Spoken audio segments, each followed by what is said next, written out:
Good morning, ladies and gentlemen. Welcome to this seminar on investor rights and protection, and a special welcome to those who have come to Hong Kong for this event, including some of our speakers and panelists who have traveled quite a distance to be here. We have seen significant changes in regulatory reforms in Asia since the global financial crisis to improve investor protection and to curb mis-selling of financial products, which is the theme of what we are going to deliberate this morning. So in the course of our deliberations, we will look at a couple of things. Firstly, what is the state of play today, looking at all the reforms that has happened over the past few years. We had India, who has banned front-end fees since 2009. We have Singapore, who introduced testing for investors. They have to pass a test before they can invest in some of these sophisticated products on the stock exchange since early last year. And as you know, most jurisdictions have introduced, including Hong Kong, new requirements on disclosure of product information, product highlight sheet, and cooling off periods. These are pretty prescriptive regulations that has been introduced the last few years. And on top of that, we have what is known as fair dealing principles in Singapore, putting the responsibility back to senior management as to how do they ensure that clients are treated fairly in the sales and advisory process. The impetus for most of these changes is largely due to the Lehman mini bond crisis, especially here in Hong Kong and Singapore and also in Taiwan. And just to give you some statistics, I wrote a short paper on this a few years ago. In Singapore, an estimated number of 10,000 investors lost about US 400 million investing in the mini bonds. In Hong Kong, it's much bigger. There were 40,000 investors that lost about 3.7 billion US investing in those mini bonds. And if you think that those numbers are large, what happens in a country like India or China? In a recent report released by SEBI, there are 188 million investors in India and 3 million financial advisors currently in India.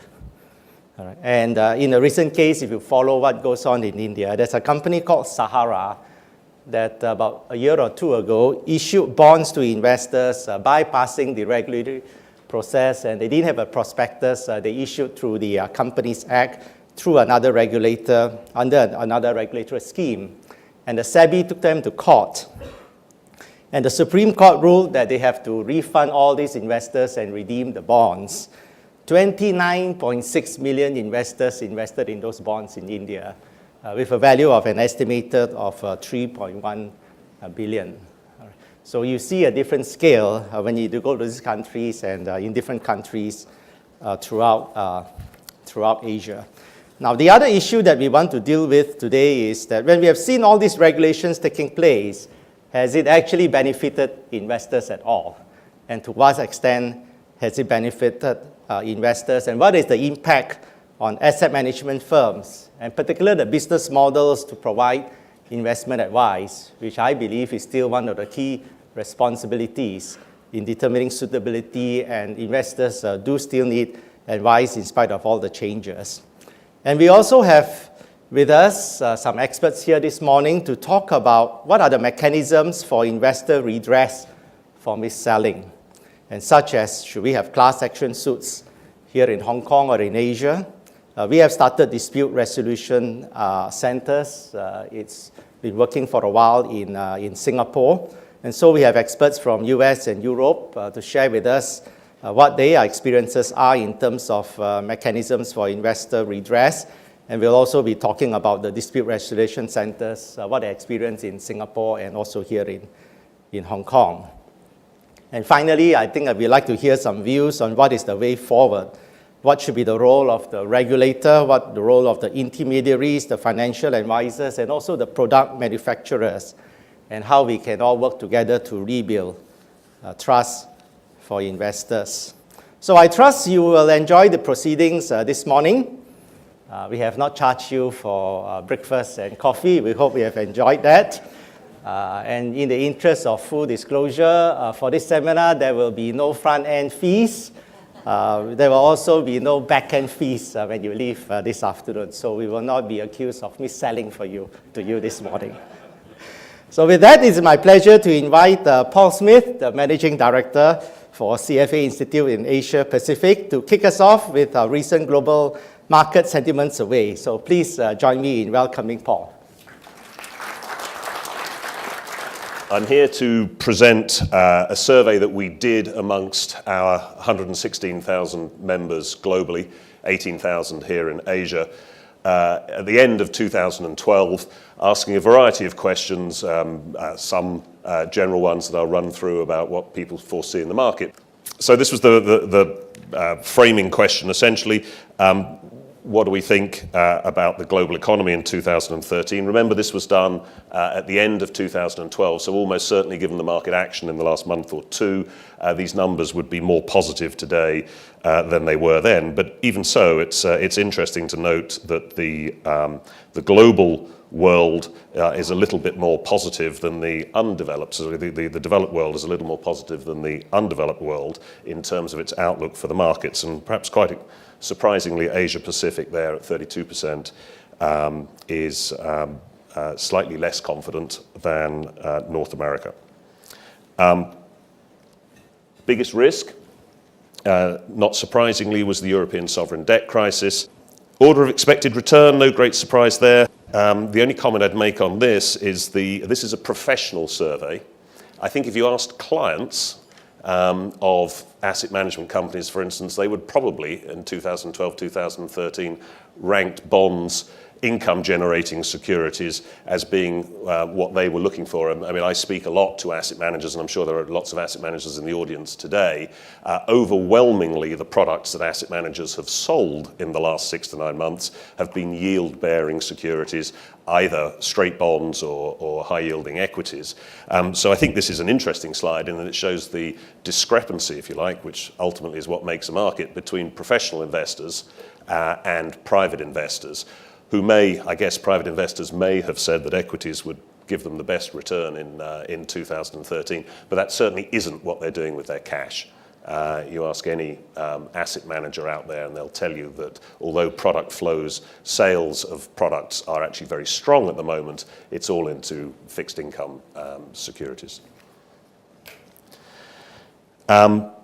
Again, nothing really surprising. This is a professional survey of professionals in the marketplace. I guess it's worth pointing out that Asia, the third bar along, is rather more prone to use direct stocks and bonds than some of the other markets. Our usage here in Asia of ETFs, for instance, and mutual funds, which are the columns second and third in, is considerably lower than that which you would find in Europe and North America. And again, I think that bears out what the industry here in Asia Pacific finds as we sell our products in the marketplace. Finally, this I think is perhaps the least useful slide, as it reflects really where the membership is more than anything. And people vote. People do tend to vote, from what I've seen in this survey anyway, they do tend to vote for their home market. So the US is still today the largest concentration of CFA charter holders globally, and not surprisingly, the US equity market comes out top of the heap in terms of expectations for 2013, and I'm sure everybody has their own views on that. But I want to move on to the meat of the survey here, which really is framed by this slide. It's ethical culture within financial firms that appears to be one of the biggest issues that our membership is focusing on when it looks at the problems that beset our industry currently. So these are the broad topics. This is a global result. So mis-selling by financial advisors. What you can see here is that from 2012 to 2013, mis-selling rose from 13% to 29% of all responses. So I think that's a pretty dramatic number. And it went from being an issue that was way back in the pack in 2012 to being the leading issue in 2013. Market fraud, which obviously covers a wide variety of potential sins, was number 2, but down slightly year over year. And then perhaps some of the more structural issues have declined in worry, which is a slightly strange way of putting things, but declined in the order of concern.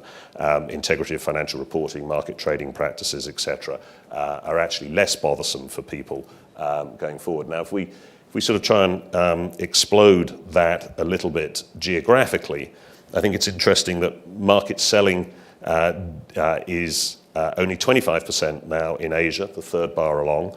And the biggest issue, actually, when you break it down regionally for Asia, is market fraud, which I think needs to be looked at as a separate category. But the big three, mis-selling, market fraud, and integrity of financial reporting, are issues that resonate with all jurisdictions. But integrity of financial reporting, for instance, is a big issue here in Asia, as one would expect. Market fraud and mis-selling slightly less so. But I think that's a little bit of a misleading result, because I know this slide is very difficult to read, but bear with me. Because actually Asia, I think often when we aggregate numbers in Asia, Asia covers, in our world, Asia covers everything from Pakistan up to Japan and down to Australia. So it covers a variety of emerging markets as well as emerged markets. So actually by aggregating data in Asia, we often lose information, I think. So it's actually quite interesting to look at this on a country by country basis. And you see that sort of more or less in the middle of the page, Australia, Singapore and Hong Kong, mis-selling by financial advisors is actually the most important issue for those three markets. And market fraud is not so important. And I think I've got a couple of points to make on enforcement later on. And I think if one thinks about that result in terms of enforcement, I think it makes logical sense that people here are less concerned about market fraud because enforcement generally is better. When you get down to the bottom of the page and you look at India and China, for instance, their market fraud is overwhelmingly the more concerning issue as far as those countries go. And I do think that in part may be an enforcement issue. India appears to be equally worried about absolutely everything. So I'm not quite sure what to read into that, but India is pretty evenly split between the three major categories and just seems to be worried. So bad luck. Which factor, and this I think is can be read negatively or positively, this slide. This is about the industry itself. What do people within the industry think they could do most, or is most contributing to the lack of trust in the finance industry, which is a big issue for the CFA at the moment. One of our key missions for the next few years is to try and rebuild the trust link between investors and intermediaries. We feel that link has been severely damaged, obviously, over the last 20 years. And one of the reasons why our industry is under such pressure is because we no longer enjoy the trust of our clients.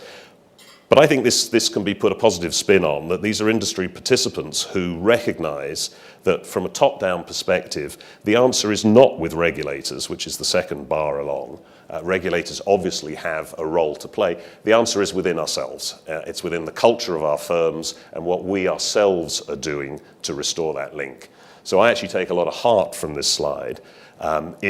If participants within the industry had their heads under the table and were not really thinking about what they themselves could contribute and were expecting everything to be done by regulators, I think I'd be a lot more concerned. I think this one can look at reasonably positively. This obviously is a sort of similar question. Which of the following firm-level actions is most needed? And again, you've got improved culture by top management and an increased adherence to ethical codes and standards, which is the next bar, which here in Asia scores particularly well. And I would think there that some of the tools that the CFA has, like the Asset Manager Code of Conduct, are very germane to this particular topic. So that's an interesting slide from that perspective. This then asks the same question about what could the regulators do, and here you'll see that enforcement, from being the number 2 in 2012, goes to top of the list for 2013. More important than improved regulation and oversight, which appeared to be the concern of 2012. As 2012 unwound, people became less worried about the regulatory environment and much more concerned about the enforcement environment. However, again, if one looks at that on a regional basis, the picture is somewhat different. The Asian story is a little bit more nuanced. There you'll see that enforcement actually drops to second place behind improved corporate governance, which has been an issue that Loon, for instance, has been at the forefront of here in Asia, and improved regulation and oversight of global systemic risk comes a very close third. I went to a talk by Mark Stewart yesterday of the SFC, who's in charge of enforcement here, as I'm sure you know, and I do think that there is within Asia this dichotomy in terms of enforcement. If you look at what's been achieved here in Hong Kong, last year with the Hontex case, for instance, the case against Tiger Asset Management as well, enforcement in Hong Kong, cases, Mark was saying yesterday, are up 17% year over year.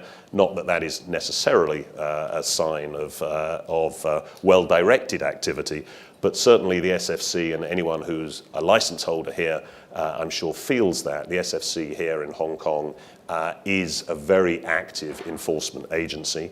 You've seen the Japanese regulator step up the game. The Australians have always been very hot on enforcement.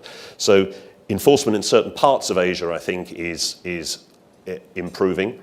In other parts of Asia, as we all know, and perhaps will be one of the subjects that we discuss today, enforcement is still very poorly done and arguably is one of the main pillars of the financial services industry that is looking a little wobbly today. So on that note, I'll end up and get the main event on. I won't hold you any longer. This is the final tagline: to restore integrity to the global capital markets, change must come from within. And that's the message, really. I know we've got about 100 CFAs in the audience today. Welcome to you, by the way. The message, really, of our survey is that the change, if we are to improve things in our marketplace, then that has to come from taking our own personal responsibility and making sure that our ethics standards, our training, our professional standards as well, are of the highest. And it's only through activity in that regard and improving our own performance that we can expect to regain the trust of our investors and hopefully rebuild an industry that we can all enjoy excellent careers in going forward. Thank you very much.